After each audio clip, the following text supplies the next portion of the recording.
This is the Marketing Podcast Network. Welcome to Uncorking a Story, the podcast that introduces you to the rich world of storytellers who share their personal journeys, creative processes, and the stories behind their stories, one conversation at a time. I'm your host, Mike Carlin, and I'm thrilled to be part of your writing journey. If you're an aspiring writer, a literary enthusiast, or simply someone who believes in the transformative power of words, you've come to the right place. Every week, we'll pop the cork on the world of successful storytellers and give you a healthy pour of inspiration, insight, and empowerment.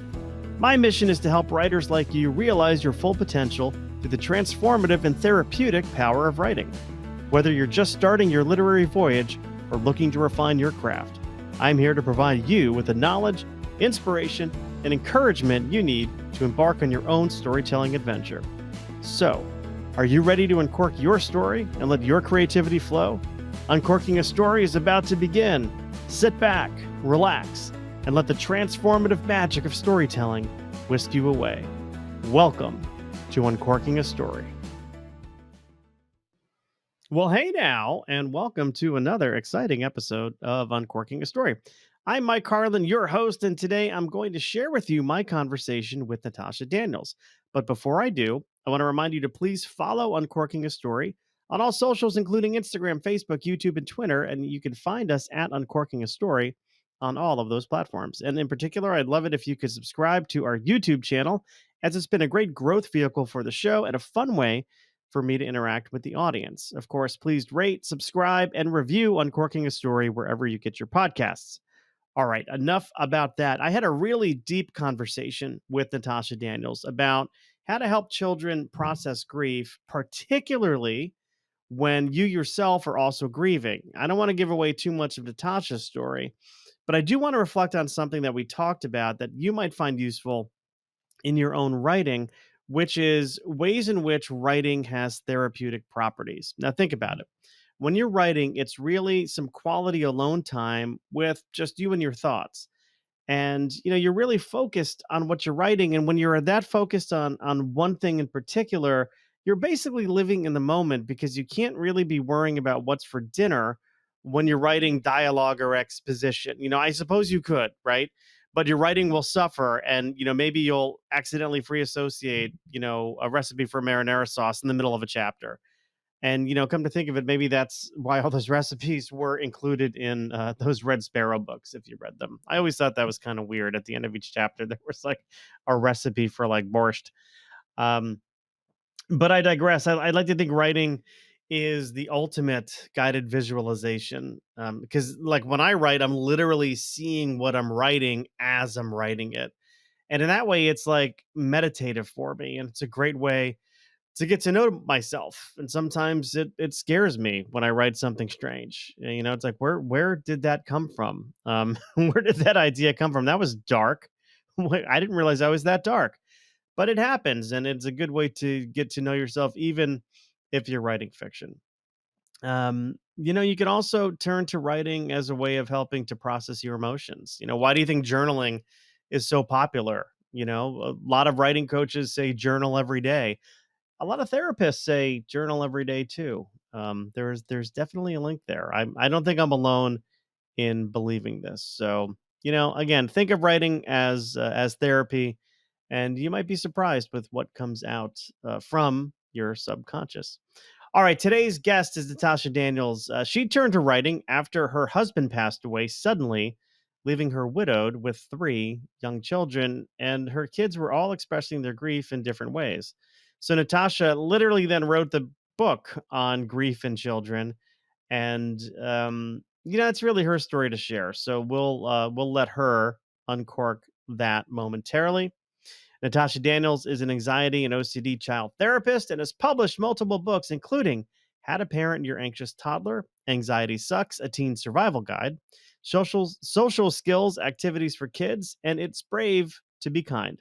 She also hosts the AT Parenting Survival podcast and has a YouTube channel, Ask the Child Therapist. She joins me today on Uncorking a Story to talk about her latest book, The Grief Rock, a book to understand grief and love. Welcome to Uncorking a Story, Natasha. Yeah, thanks for having me. I appreciate it. I'm going to write a book called How to Butcher an Introduction. That's going to be the next book I write. But I can co-author it. what I love to say is post production is magical. Mhm. But thank you for joining me here this evening, Tasha. I'm curious, where does your story as an author begin? It probably starts back in 2015 when I wrote How to Parent Your Anxious Toddler. That was my first jump into writing, and it kind of got me into uh, the online world.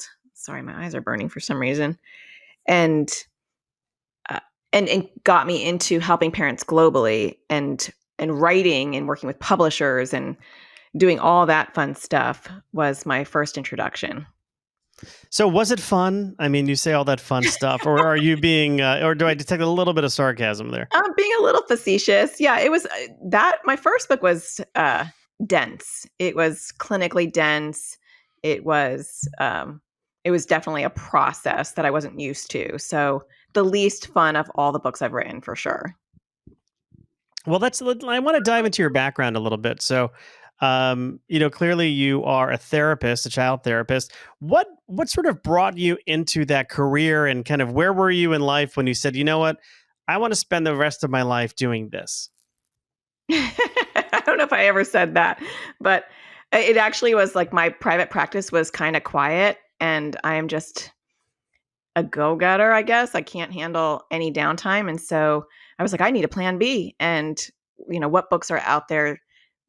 Where's the gap? And so it really was just more of I need to do something different in my career, and I found that there was no like toddler support in mental health, so that was an easy thing.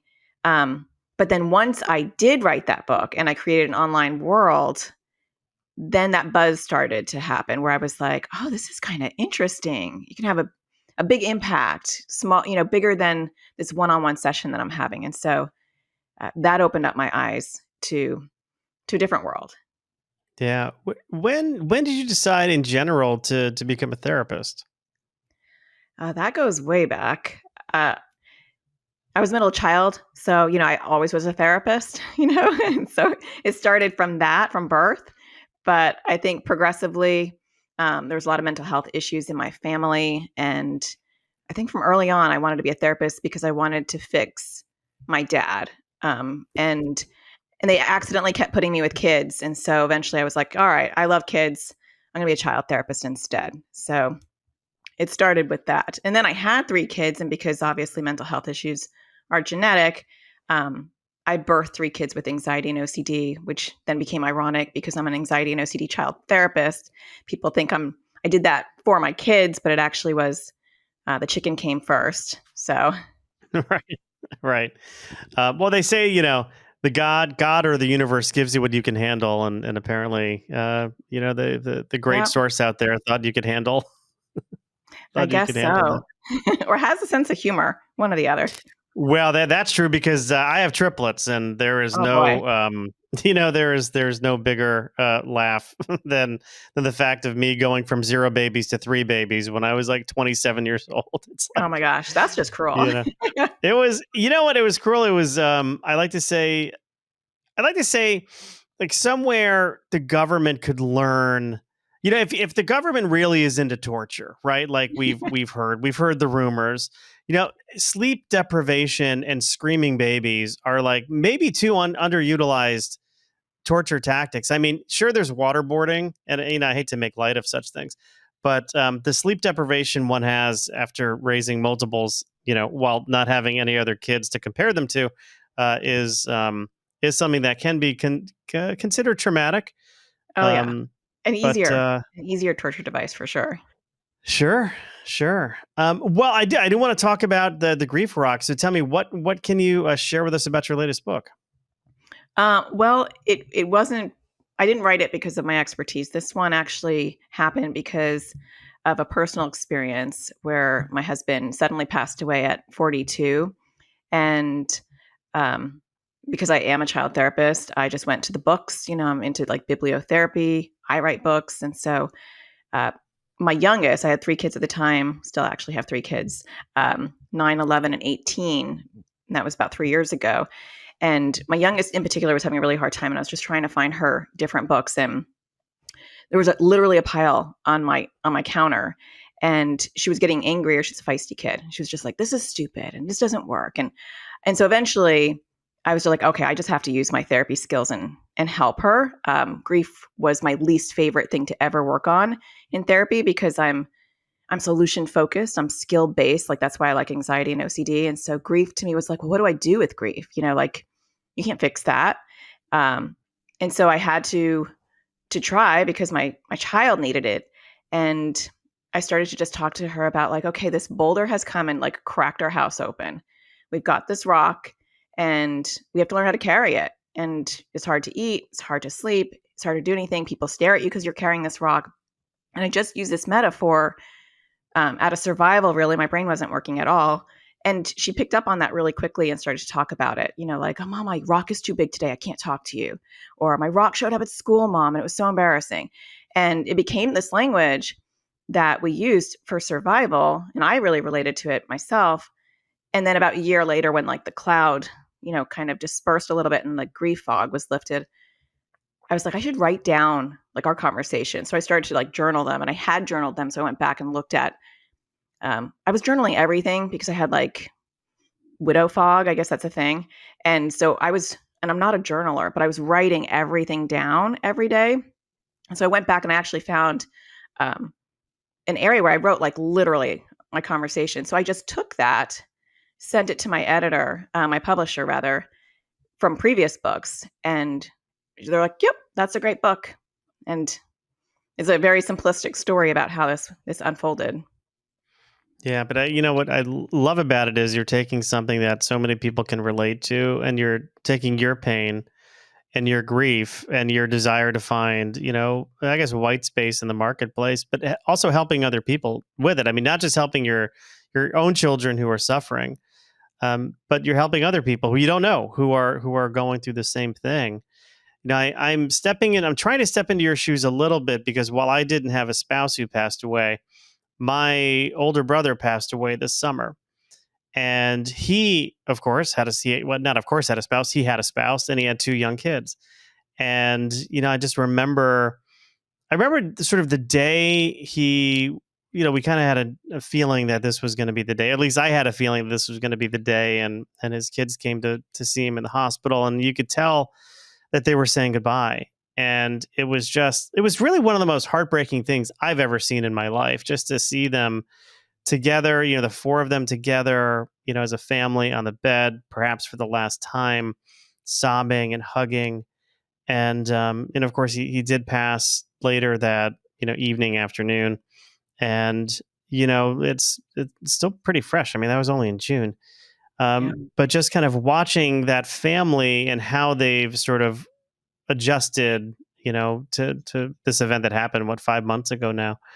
I know I'm kind of babbling about that a bit, but it strikes me because I am very close with my sister-in-law. You're helping your daughter go through this process, your kids go through this process, but you're grieving too. So how do you manage that? Like, how do you take care of yourself while you're trying to take care of your children as well? It is really hard. I didn't have any friends, and my family didn't live locally, and my husband's family didn't live locally. And so, and I mean, no one really talks about how grief hits you physiologically. And I don't know if your sister-in-law is experiencing this, because really 5-6 months into it is early days. I mean, you don't feel like a human. I mean, for a lot of us, you don't feel like a human until, a year has passed even. And then some people say the second year is worse. I didn't really think that, but I certainly don't remember even being awake for the first 6 months. And so it impacts your sleep and your ability to eat, your ability to even have a coherent sentence. I couldn't read anything. So I couldn't really work because I couldn't read or communicate on any significant level. And so I think the first thing I had to do was anchor myself, because really the scariest part was not being able to think, which I know sounds crazy. I mean, all the other things are obvious, you don't have a husband who is going to be your partner. You're all by yourself. Like, there's so many layers of fear that pop up. But I needed to anchor myself for my kids, because if I spiraled out of control, which was really tempting, and I had to really resist that. I really wouldn't be able to be there for my kids. So, the first step was just clearing everything. I must have sent a million emails being like, can't do it, can't do it, can't do it. Like, just cleared for 3 months. I did nothing but just be present and take care of myself and take care of them. Yeah. Yeah. Just again, speaking from the point of view of, he was my brother, not my spouse, but I couldn't get out of bed for 3 months. Like he and I were extremely close. And I like to say we still are very close, but, I can't imagine, just losing a spouse and then having to, not to bring you down, but what the experience was like, and just kind of get through with the family. And I imagine, grief isn't like an on off switch where, a certain amount of time passes and then boom, it goes off and everybody is well again. Did you find with your own children and even with yourself that it might just hit you at odd times, or there were some odd, I know the term trigger is overused, but just unexpected triggers that would sort of, sort of bring some darkness in? Yeah. And I think that was another part of the grief journey that was so overwhelming, because I'm naturally an anxious person and I love control. I love to feel like I'm in control, and my kids are anxious and they like to feel control too. And I feel like with grief, it can pop up and like clobber you. It sounds like a weird thing to say, but it just feels like it clobbers you unprovoked. It's almost like a jump scare. And so that was really hard to handle for me, who is not a crier. I'm not a public crier for sure. And, just standing there in the grocery store and someone has some freckles on their arm, and it just reminds me of my husband's arm with freckles, like something so minute. And all of a sudden, I'm not sure if I can stand there anymore. And I'm not sure if I can wait to be checked out, and I need to leave. And that overwhelm impact my kids too, where they would just be like in math class, and then somebody would say something that reminded them of their dad. And, my daughter in particular would have to go down to the counselor and talk. And so that was part of the language that I would use with her, was this rock is sometimes a pebble and sometimes it's a boulder, and it kind of just morphs on you. And all of a sudden you're just under this rock, and people don't know that, they're still eating dinner with you, or they're still on the playground with you. And you're like, you're under this rock. And that's even more painful because no one really knows that pain that you're in that moment. Yeah, I imagine too, like I know people have, this is my belief anyways, like people have the best of intentions when they come up to you and, they say, I'm sorry, or is there anything I can do? Or just offering, some kind of support. But what do you find is most helpful, from the point of view of somebody who's, accepted those condolences? Like what's the right way to approach somebody who is grieving and going through that type of loss? I didn't realize how many things were offensive, until I was grieving. And I was like, wow, there's so many offensive things that people inadvertently say to you. And it's kind of highlighted in the grief groups too. Saying he's in a better place, or, you're lucky you had that time with him, or good thing you're young, you could, marry again, or, just those things that people want you to feel better. And so they'll say things to make you feel better, and they'll say things to your kids to make them feel better. And or I can't imagine what that's like. I'm so glad. I mean, I've been married for 30 years. I couldn't imagine losing my husband. Like that doesn't make me feel better. So I think, ironically, the simplistic response, just the empathetic response of, I'm so sorry that you're having to go through this pain. I'm so sorry you're having to, just validating someone's struggle without trying to fix it or a platitude, that goes a long way. And it really is also when people are like, how can I help you? And they follow up with a legitimate offer. I think it's very easy for us to say, what can I do for you? Well, you obviously can't bring my husband back. Or your brother back, right? And sometimes they'll say, I know it's a stupid question, but what can I do for you? But if there's a genuineness behind it, especially if you're a widow and you're flying solo, tap into that. I've learned that, and I am like a very proud person who will not ask for help. And I learned that in order to help my kids, I'm going to have to tap into help. And so people would say, let me take your kids for you. And my normal healthy self would be like, no, don't worry about it. It's fine. My grieving self was like, what time? Right. Yeah, well, let's schedule it because you need that support. And people are willing to help. They want to help. They want to do something because they feel hopeless themselves. Yeah, I know those sort of those well, I'm praying for him, or oh, it must be so hard. It doesn't really go that far. And again, I know that there, or at least I believe that there is some kind of positive intention behind those. But I think you're right. Somebody just saying, "Hey, what is there anything I could possibly do for you right now?" Um, and backing it up with some kind of action, and just showing empathy. I think you mentioned is key, and that works with adults. What's a good approach for kind of approaching children who are going through the grief process? Because I look to my young nieces who I love very much, and I remember just observing people coming up to them and then just saying, "Oh, how are you doing?" And then just like letting it hang there. And it's like, well, the real answer to how I'm doing is I'm not doing pretty, it fucking sucks, right? I mean, that's probably what they want to say, Yeah. because it does suck. But what's a good approach of sort of not having to, but comforting, children who are grieving? I was always impressed with people who like would have a genuine question or interaction with my kids, because you start to feel like a victim, and it's embarrassing. You feel like you're walking around and people are like, oh gosh, there they are, and what do I say to those kids? And so, I mean, my kids had some really bad reactions where kids didn't want to be their friend anymore, or people didn't know what to say to them. I saw, coaches and people that interacted with them didn't, stumbling, not knowing what to say. And really just being able to talk about the lost person, saying, I know I'm sure that, it's been hard without your dad. How have you been doing? And asking them a genuine question. Or if the person that passed away, bring them up. I think sometimes people are also like, let's not bring them up.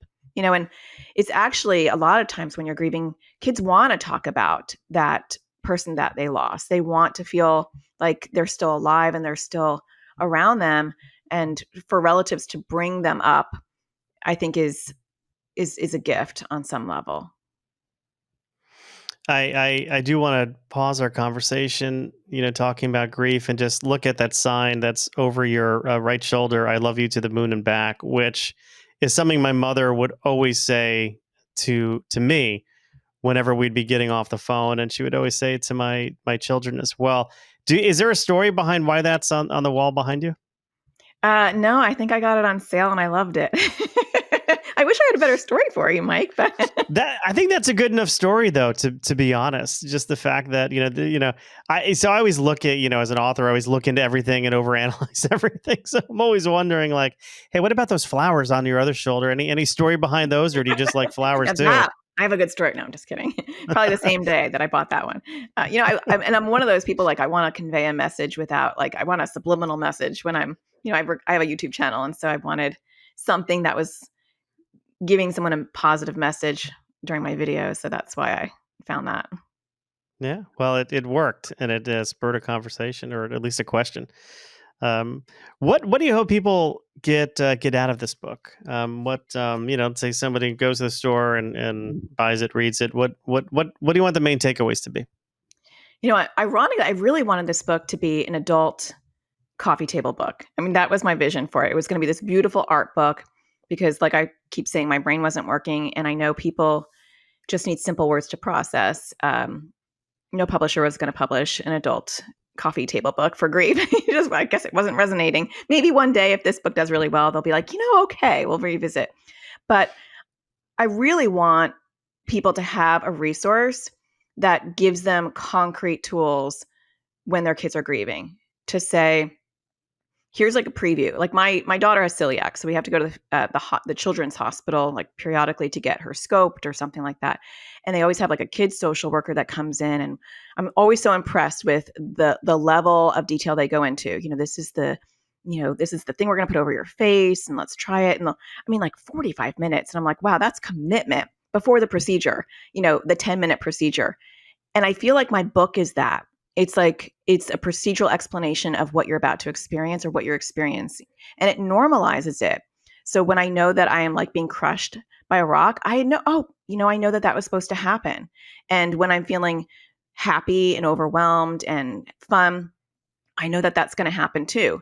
And when people are weird to me, I understand that because I got kind of a preview of all that in a book. And I just think it normalizes the experience. And that's my hope, is that people will see that as another resource. My secret hope is that maybe people proactively will read it as well, educate kids in schools, educate their own kids, as just, we have books on kindness. I wrote one. We have books on, social skills. Let's have a book on grief, because 1 out of 12 of you are going to experience it, which is pretty sad. Yeah. Yeah. And you're right. I mean, it was one of those white space opportunities. And now I know that I'm just like taking this out of a deep conversation and thinking about the marketing of it. But, it does fill a need. And, like, why not teach about grief and about loss and address these things? It kind of brings me back to the days of, do you remember like watching like old sitcoms, and every now and then they'd have the very special episode, tonight on the very special Family Ties, and then there would be an episode like where Alex was grieving the death of his friend. Yeah. And now I might be dating myself a little bit here, Well, but I'm right there with you. So I'm like, okay.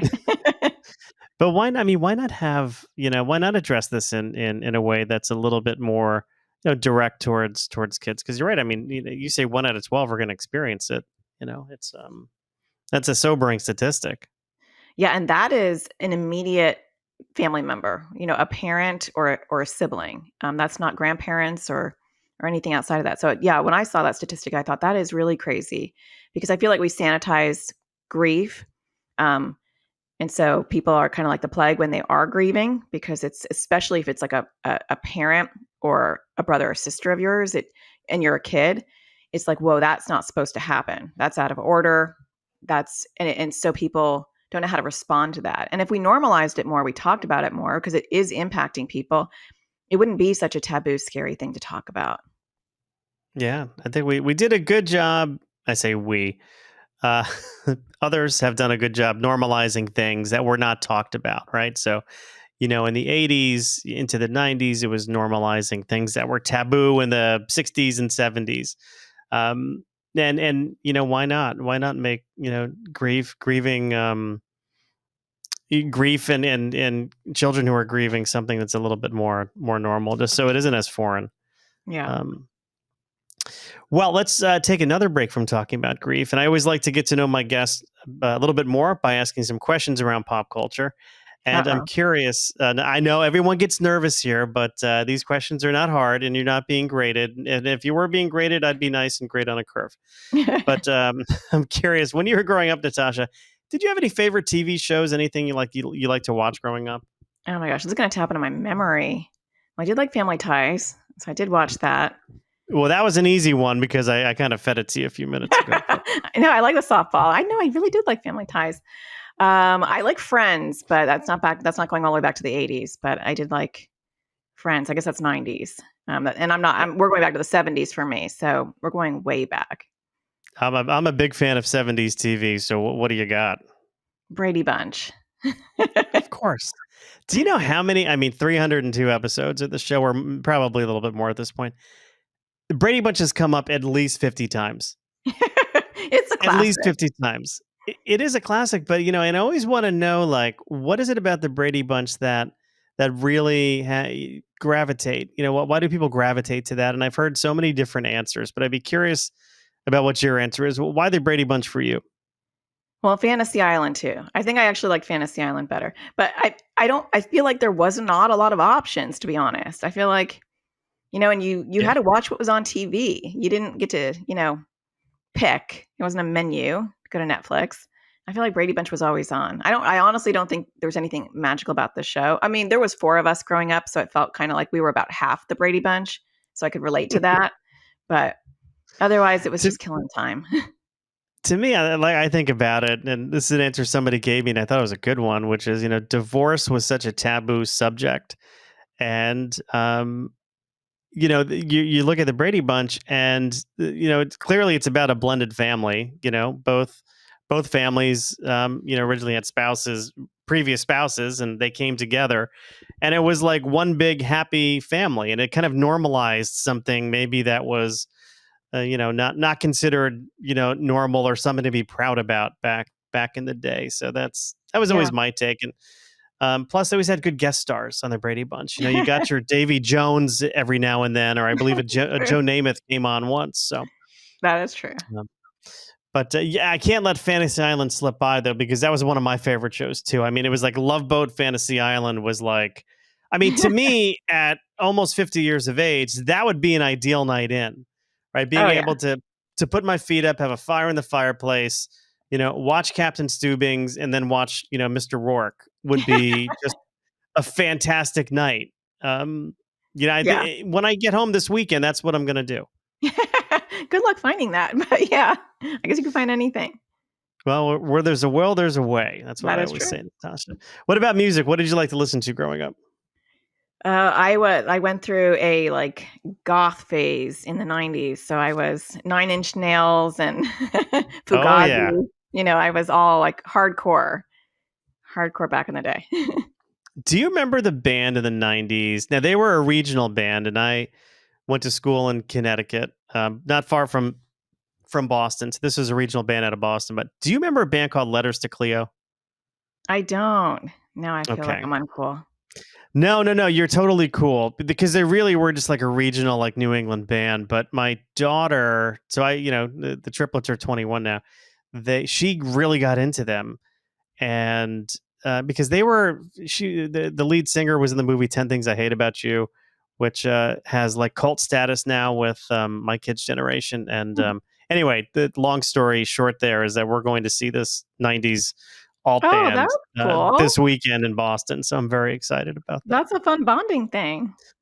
I know. I'm looking at, we gave everybody the opportunity to go, and no one else raised their hand. So it's just me and That's Maggie surprising. hanging out. What about writing? In what ways do you consider writing to be therapeutic, if at all? I didn't find writing any of my past books really therapeutic. Actually, a week before my husband died, I had finished a memoir on my social anxiety, and wasn't planning on writing about grief. And so that's actually ironically being published in September. And that was incredibly therapeutic, because that's my story, and weaving in, my own therapeutic approaches for that. And I thought that was really cathartic. And it's actually given me the writing bug. I'm like, okay, I could be a memoirist. Is that a thing? Can I write more than one memoir? Maybe I'll just take a road trip and I'll write about that. But yeah, that really made me interested in writing again, in just more of a storytelling sort of way. Yeah. Do you ever use writing exercises with any of your clients? Well, I don't. I closed my practice after my husband died. So now I just do like Okay. global resources for parents who are raising kids with anxiety and OCD. Um, but I didn't. I was always afraid to even say journal, because I knew that I hated journaling. And so I didn't want to be that like stereotypical therapist that was like journal, or do this. So I'd always give them like options, like make a video or record yourself, or, something that was a little bit more tech savvy.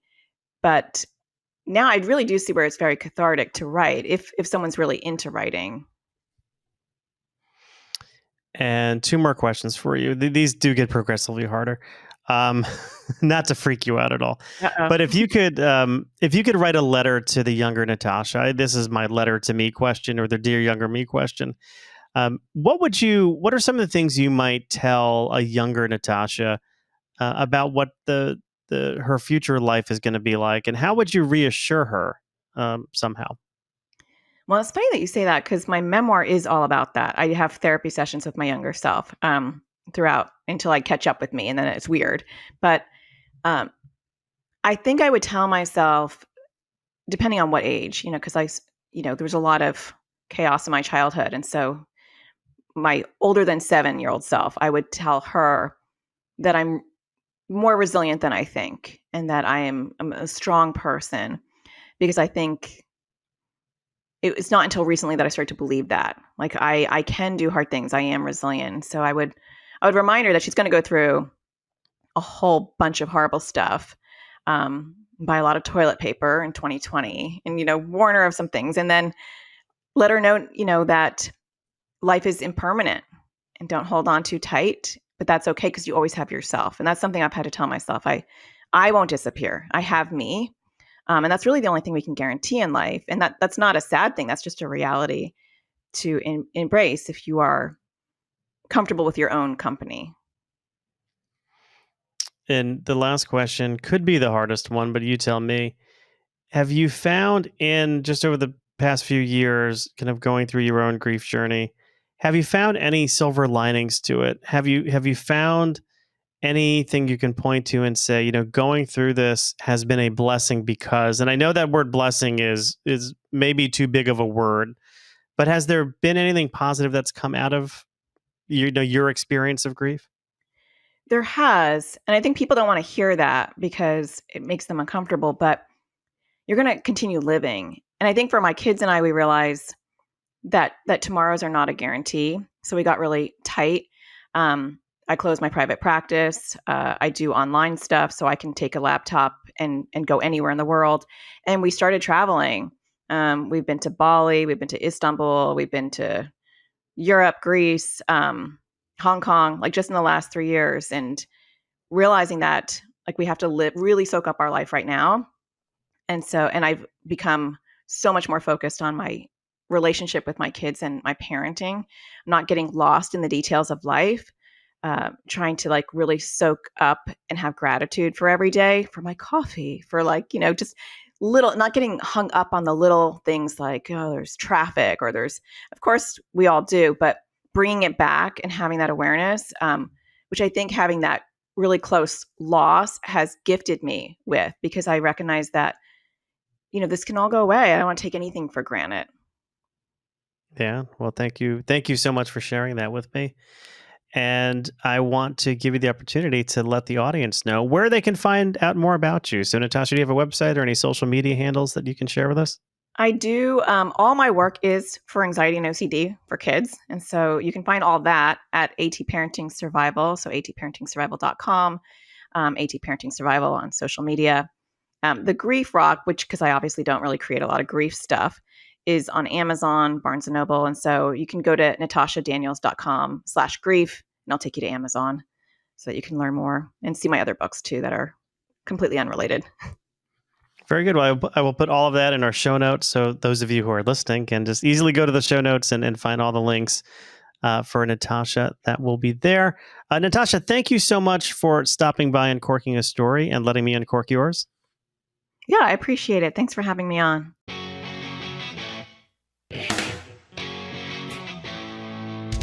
Thanks for listening to Uncorking a Story. If you'd like more information about today's guest or to find out more about Mike, go to uncorkingastory.com. If you enjoyed the show, please subscribe, rate, and review us at Apple Podcasts, Spotify, or wherever you get your podcasts. Tune in every week to hear Mike Carlin uncork a new story.